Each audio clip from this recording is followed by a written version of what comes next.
Esta serie documental presenta la investigación, la experiencia y el ejemplo de vida de hombres y mujeres, activistas de una transformación profunda en la sociedad. Sus mensajes hablan del sentido de la Tierra como sistema integral y señalan un horizonte de conciencia nueva y de mayor sensibilidad. Los invitamos a beber del manantial de sus palabras y así poder escuchar las muy diferentes voces de la Tierra. Yann Arthus Bertrand nació en Francia. Es un activista medioambiental y social, divulgador científico, fotógrafo y director de documentales. Ha publicado más de 60 libros con fotografías tomadas en todas partes del mundo. Creó la Fundación Good Planet con el objetivo de sensibilizar sobre cuestiones ambientales. Toda su obra es un llamado a salvar el planeta. Trata de concientizar a la población mundial de los problemas ecológicos y la rápida devastación de los recursos naturales. Él ha visto con sus propios ojos la degradación del suelo y la vida sobre la Tierra. Según su visión, la posible restauración del equilibrio natural depende de una transformación real de las presentes y futuras generaciones.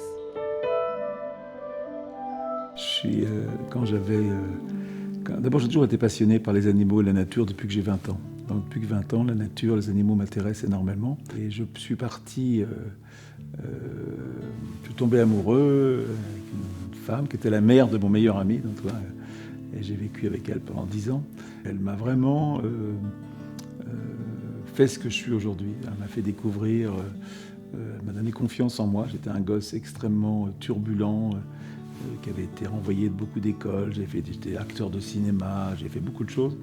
Et j'étais un peu perdu, comme un gosse de 18 ans, 20 ans peut être perdu dans son ambition, dans ce qu'il a envie de faire, dans ses plaisirs immédiats, sans avoir de notion devant soi, quoi.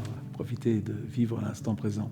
Et j'ai vécu 10 ans avec cette femme qui m'a emmené dans l'Allier, dans le centre de la France, où j'ai vraiment découvert ce que je suis aujourd'hui, une espèce d'attachement profond pour la vie et la nature, et où je me sens bien, quoi. Je me suis senti en tout cas tout à fait à ma place.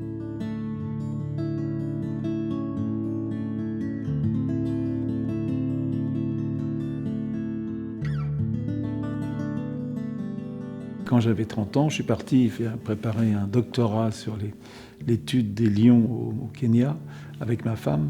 Et ma femme écrivait et moi je faisais des photos. Parce que je pense que la photographie amène une information qu'on ne peut pas donner par l'écriture. Donc c'est une information différente. Et je pense que c'est les lions qui m'ont appris la photographie, qui m'ont appris cette beauté évidente de la nature, parce que c'est vraiment une beauté qui est évidente, oui. Et la patience. Et je me suis beaucoup inspiré du travail de Salgado, qui est un de mes amis, un photographe brésilien, qui avait fait un travail sur la main de l'homme. C'était vraiment son premier travail. Il avait fait un travail pendant plusieurs années sur la main de l'homme, sur le travail manuel. Et ça m'avait... j'aimais bien ce côté... en photographe, on est tout le temps un petit peu à survoler les choses en surface, quand on n'arrive pas à pénétrer véritablement un projet. Et donc, je suis parti sur ce grand travail qui est sur la Terre du ciel. Et ce travail m'a changé ma vie complètement. D'abord parce que la Terre est beaucoup plus belle que je l'imaginais. J'ai beaucoup parlé, beaucoup de scientifiques, donc ça m'a ouvert les yeux sur beaucoup de problèmes dont on parle beaucoup aujourd'hui, mais on ne parlait pas du tout à cette époque-là.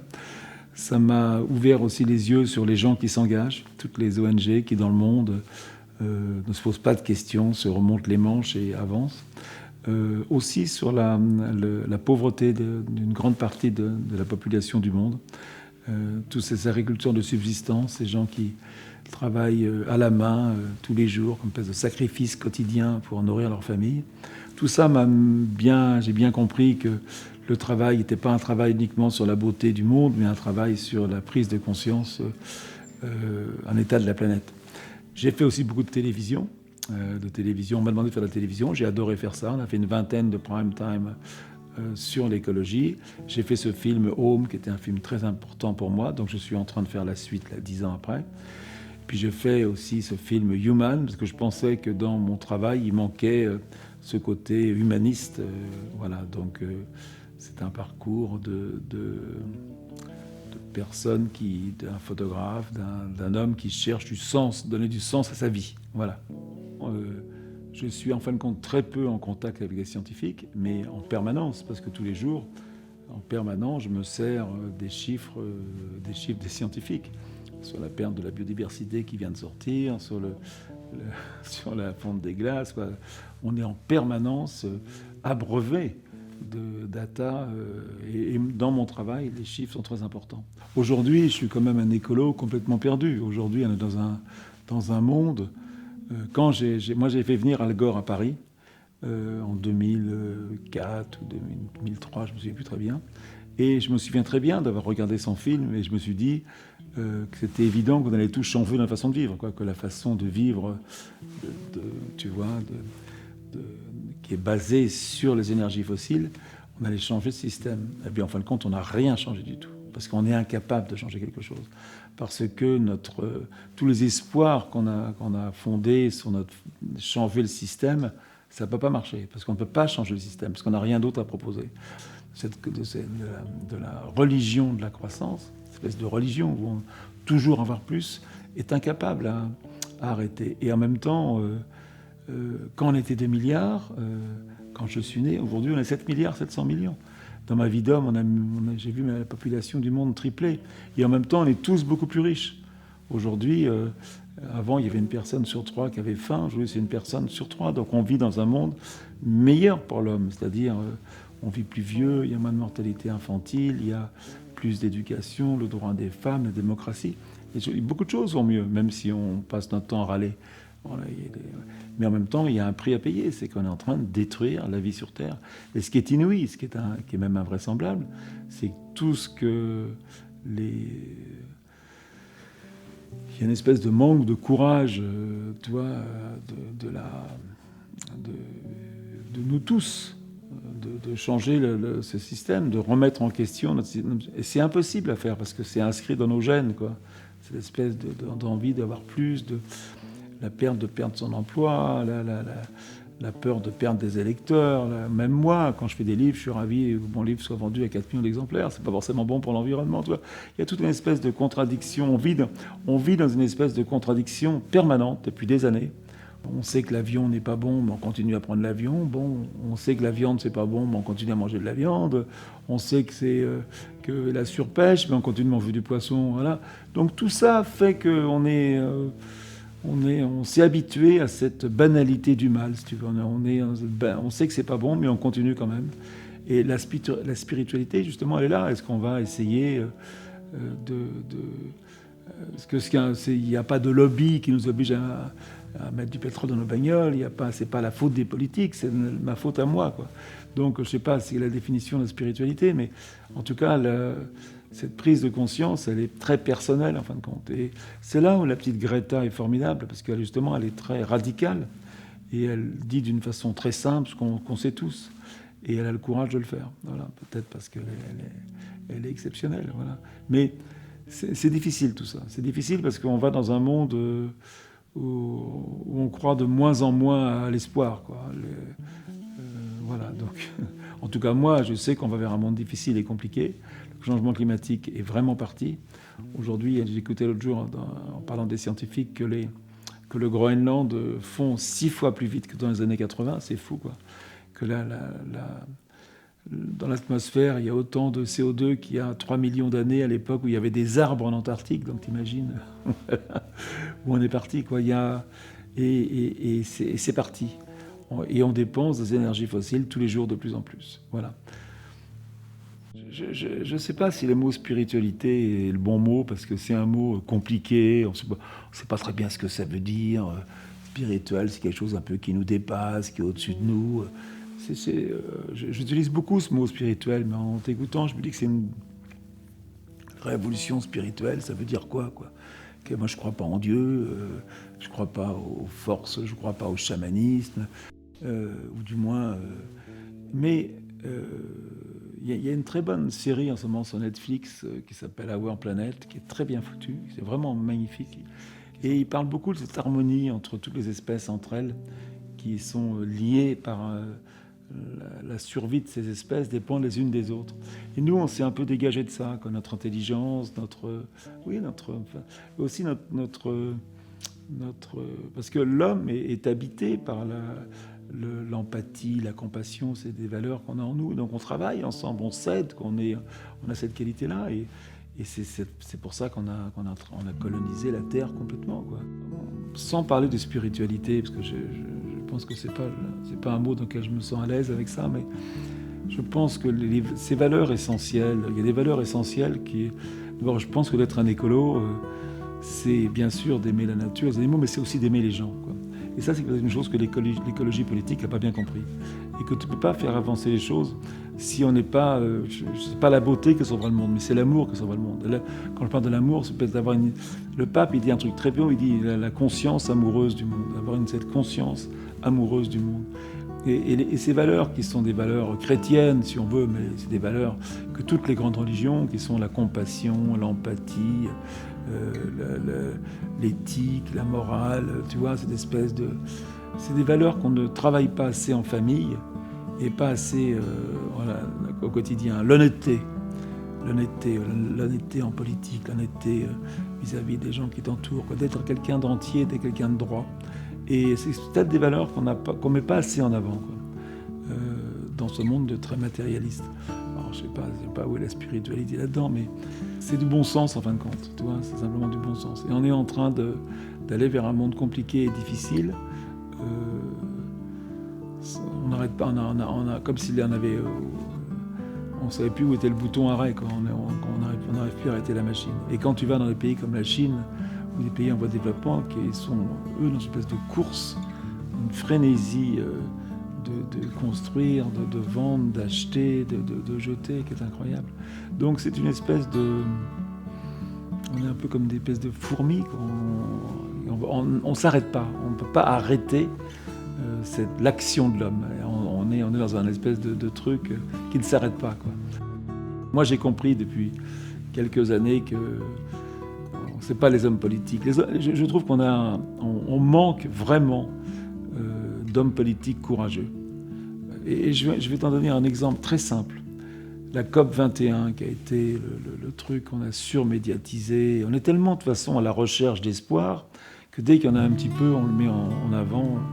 Mais la COP 21, qui sont quand même des milliers de personnes qui se rassemblent pour parler du changement climatique, qui, en fin de compte, on se rassemble pour parler de lutter contre les énergies fossiles, quoi. Cette espèce de consommation effrénée des... Le changement climatique se résume à ça, là, en peu de mots. Eh bien, dans le traité de l'accord de Paris, le mot énergie fossile, le mot pétrole, le mot charbon, le mot gaz n'est pas dans le traité. Sinon, les pays producteurs ne signaient pas. Et on voit bien qu'à ce niveau-là, on ne peut pas compter sur eux, on ne peut pas compter sur ces gens-là, quoi, tu vois, parce que ces gens-là qui ont signé cet accord, ils savaient bien qu'ils ne signaient rien du tout. Quand on signe des papiers, vouloir s'ils ne le savent pas, c'est qu'ils sont vraiment bêtes. Parce que si tu veux, c'est une espèce... Parce que moi, à mon niveau de photographe, je me rends compte, si eux ne se rendent pas compte, qu'ils ont plus les clés et les informations que moi, voilà, cette espèce de course à avoir plus, on ne l'arrêtera pas.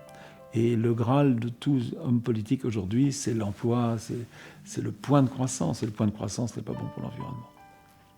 Je ne dis pas ça, je dis qu'on a les hommes politiques qu'on mérite. Et les hommes politiques nous ressemblent. Ils ne sont pas plus courageux, plus malins que nous. Et on s'attend à trouver la personne qui est à la tête d'un pays, une espèce de, tu vois, à l'ancienne, quelqu'un qui est sage, qui a la... Ben non, c'est la démocratie, ou peut-être que la démocratie empêche l'éclosion de ce genre de personnes, mais tu vois, cette espèce de personne qu'on allait suivre, qui a cette sagesse infinie, mais voilà, est-ce que le capitalisme qui est en train de détruire la planète, mais qui nous a amenés aussi énormément, on est dans un monde de capitalistes, tous, et nous tous ici, et tous les quatre, on vit de la croissance, c'est la croissance qui nous fait vivre. Donc si tu veux, c'est parce qu'on lutte contre quelque chose dont on a besoin en permanence. Donc c'est un combat perdu d'avance, quoi. Dalai Lama qui a dit ça, hein, si on ne pense pas tous les jours à sa mort, le jour où on va mourir, on n'aura pas vraiment vécu, et je pense qu'il a raison. Et puis en même temps, Notre-Dame de Paris vient de brûler. C'était sur tous les écrans du monde. C'est un espèce d'élan, d'empathie, de compassion. Et je pense que si on voyait la terre brûler comme on voit Notre-Dame brûler, on comprendrait ces choses-là. Voilà, on ne le voit pas. En fin de compte, tout ce qu'on nous dit sur la perte de la biodiversité, 80% des insectes qui ont disparu, 40% des oiseaux qui ont parti. Il y en a toujours. Tu vois, c'est pas quelque chose. Le ciel est toujours bleu. On va toujours en vacances au bord de la plage. Oui, voilà, il y a plus de sécheresse, il y a plus d'eau, mais on se démerde, quoi, tu vois. Donc cette notion de fin du monde, de maladie qui nous empêcherait de vivre, n'est pas encore là. On est encore dans un monde où c'est très facilement. On est encore dans le petit rhume ou dans la petite grippe, quoi. On n'est pas dans la vraie maladie qui nous fait réfléchir.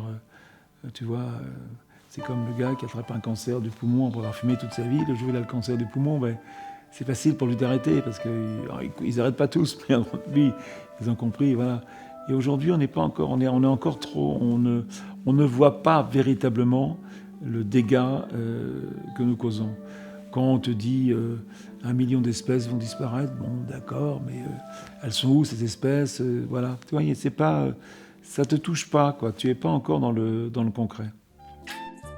Distintas voces, matices, percepciones sobre una misma indagación, la complejidad de la vida, la enorme velocidad de los procesos humanos, la vitalidad creativa, el entendimiento abriéndose a múltiples dimensiones, la trama misteriosa de corazones que laten al pulso de la tierra. So the earth is not a dead rock, it's a living organism. Nature is alive and earth is alive. If we look at nature as a dead, inanimate, and we look at earth as dead and inanimate, then we will not respect it. We will not take care of it. But if we say that nature is alive, nature is intelligent, nature has memory, earth is intelligent, earth is a living organism, then we'll take care of it.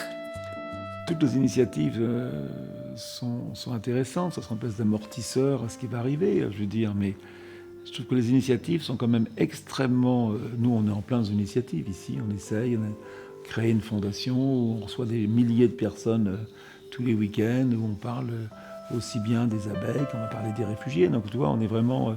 j'ai fait venir des bateaux de réfugiés ici, on passe des films en permanence, on a une école de cuisine, on parle d'alimentation, on fait beaucoup de choses, mais quoi faire d'autre?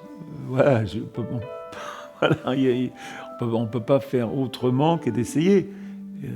Heureusement, ce qui nous permet d'accepter ce qui est en train d'arriver, mais je me dis quand même au bout du compte que le combat est perdu, quoi. C'est ça qui est terrible. Je me rends compte en ce moment. Moi, je parle de biodiversité depuis 20 ans. Je parle je parle des chiffres sur les mammifères, tu vois, sur la biomasse des mammifères dans le monde. La biomasse des mammifères, c'est 98% l'homme et ses animaux domestiques. Les animaux sauvages, ce n'est que 2%. C'est des chiffres que je donne depuis des années, quoi, je sais pas. Et là, j'ai vu en ce moment, hier, avant-hier, 1 million d'espèces, tu vois. Donc, on va le redire, mais ces mots, en fin de compte, ils sont morts, ils n'ont pas de vérité, parce qu'il n'y a plus d'émotion dans ces mots, quoi. Quand tu vois Notre-Dame qui brûle, bon, ça brûle vraiment, mais on va dire Notre-Dame m'a brûlé un jour, attention, ça va flamber. C'est pas du tout pareil que de la voir flamber, tu vois. Voilà, et donc on est dans un espèce avec des chiffres, des scientifiques qui nous abreuvent. Mais moi, je comprends même pas comment les scientifiques ne se suicident pas, quoi. Comment les scientifiques n'arrivent pas en pleurant à la télévision, en disant, mais est-ce que vous vous rendez compte? Parce que j'ai l'impression qu'il y a une espèce d'acceptation des scientifiques qui sont en train d'arriver et qui ne sont pas dans un combat. Ils sont moins activistes que moi, quoi. Moi, ça m'énerve, j'ai envie de me battre. Mais les scientifiques, non, ben ouais, c'est comme ça. Tu vois, bon, on passe à autre chose et on va le lendemain dans un autre plateau de télévision, on redit la même chose. Mais je ne comprends pas comment ils ne sont pas en dépression totale, les scientifiques. Tu vois, ça me sidère, ça me sidère. Vraiment. Parce que moi, je me sers de leurs chiffres, en fin de compte. Bien sûr qu'on se sert des chiffres de la science, mais tout le monde a un rôle à jouer, quoi. Il y a pas les scientifiques et les écolos et les politiques au-dessus, puis le reste. Non, on est tous responsables, tous à notre niveau. On est 7 milliards, 700 millions à pouvoir agir. C'est pas... Il c'est Gandhi, quoi. Il ne faut pas demander aux autres de faire ce que tu n'as pas envie de faire.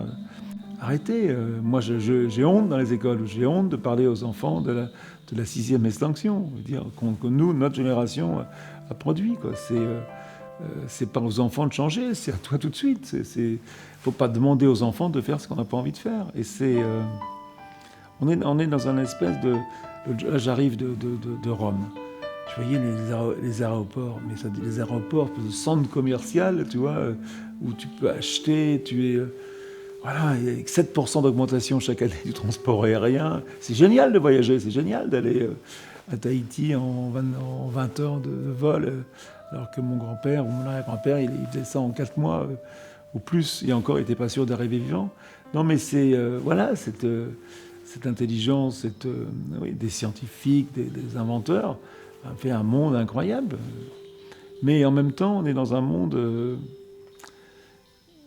Moi, je me souviens quand j'étais gosse, on parlait de l'an 2000. L'an 2000, pour moi, c'était les voitures qui volaient dans les rues, tu vois, Blade Runners, tu vois. Et aujourd'hui, en fin de compte, c'est des bagnoles diesel qui polluent la ville, et la ville est interdite aux voitures. Donc le progrès, c'est un progrès de restriction, quoi, en fin de compte. On n'a pas été capable de s'adapter. Je trouve qu'on a toujours une vision à très court terme due à cette croissance qu'on veut tout de suite. On veut tout de suite, quoi. Qui est prêt aujourd'hui à dire, ben voilà, je vais baisser mon salaire de 50%, je vais arrêter d'acheter, je vais vivre plus simplement. Qui est prêt à le faire? Les survivalistes, il n'y en a pas beaucoup. Hein. Et j'en suis pas un. Je pense que les adultes, je crois qu'ils ne le feront pas. Les adultes, aujourd'hui, quand il y a la marche du climat à Paris, on est 50 000 et on est très content. Quand à l'arrivée du Coupe du Monde, on est 1,5 million dans la rue. Voilà. La messe est dite, là. Les gens parlent de la fin du monde aujourd'hui. C'est quelque chose dont on parle tout le temps. Et j'ai demandé aux enfants quels étaient les enfants qui croyaient à la fin du monde. Mais 70% des bras se sont levés. Ça veut dire qu'aujourd'hui, les jeunes ados, ils savent très bien que le monde demain va être difficile. Et qui manifestent, qui soient en colère, avec leur utopie, avec leur naïveté, de croire que... Eux, ils sont toujours dans le fait, ils pensent que c'est les hommes politiques qui vont changer le monde. Mais l'homme politique, c'est moi, c'est toi. Nous sommes l'homme politique qu'on a mis à la tête du pays, même si on n'est pas toujours d'accord avec lui. Mais voilà, il représente en tout cas une grande partie de l'opinion.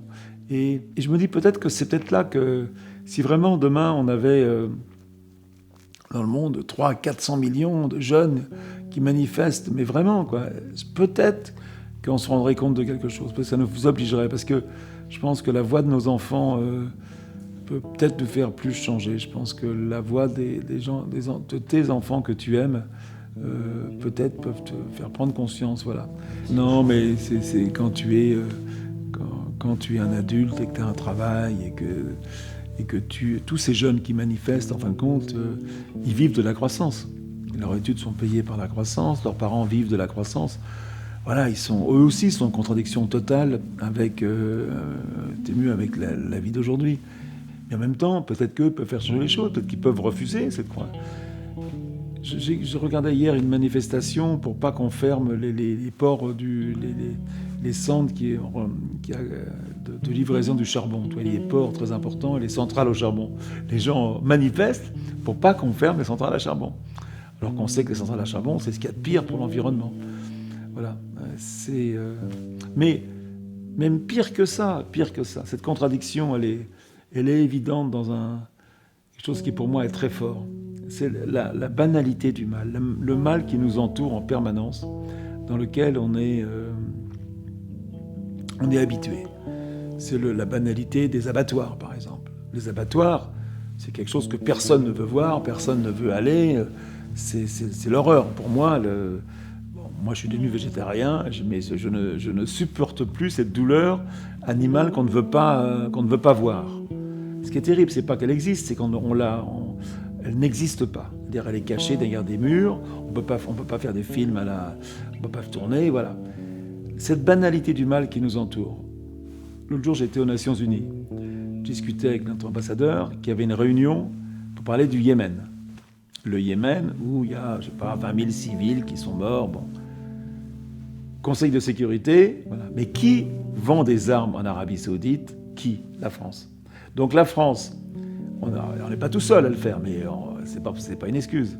On est le pays des droits de l'homme, le pays des ONG, et en même temps le 3e vendeur d'armes au monde. Si tu pars déjà de cette contradiction en haut niveau, comment tu peux avancer dans ta vie, dans ta conscience spirituelle, par exemple? Comment tu peux accepter ça?